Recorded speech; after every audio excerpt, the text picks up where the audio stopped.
இந்திய திரைத்துறையில் பிரம்மாண்ட இயக்குனராக வளர்ந்து நிற்பவர் ராஜமௌலி. இவர் இயக்கிய பாகுபலி, RRR திரைப்படங்கள் ரூபாய் 1000 கோடிக்கு அதிகமாக வசூலித்து சாதனை படைத்தது. தற்பொழுது தெலுங்கு நடிகர் மகேஷ் பாபுவை வைத்து வாரணாசி என்ற படத்தை இயக்கி வருகிறார். இந்த படம் 2027ஆம் ஆண்டு ஏப்ரல் 7ஆம் தேதி வெளியாக உள்ளது. இந்த படத்தில் இயக்குனர் ராஜமௌலியின் சம்பளம் பற்றி தகவல் தெலுங்கு சினிமா வட்டாரத்தில் பரபரப்பாக பேசப்பட்டு வருகிறது. தனது முந்தைய படங்களான பாகுபலி, RRR படங்களின் மூலம் ஹாலிவுட் இயக்குனர்கள், ரசிகர்கள் கவனத்தை கவர்ந்தவர் ராஜமௌலி.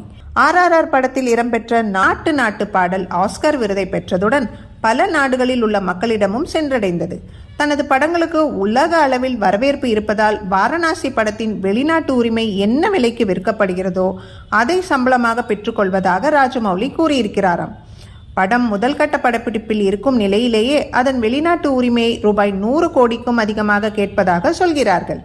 ஆனால் படப்பிடிப்பு முடிந்ததும் தான் அது பற்றி முடிவு எடுக்கப்படும் என்பதால் அந்த நேரத்தில் ரூபாய் 150 கோடி வரை விற்பனையாக வாய்ப்பிருப்பதாகவும் கூறப்படுகிறது. அந்த தொகைக்கு வாரணாசி வெளிநாட்டு உரிமம் விற்கப்பட்டால் இந்தியாவிலேயே அதிக சம்பளம் வாங்கும் இயக்குனர்களில் ராஜமௌலி தான் முதல் இடத்தில் இருப்பார்.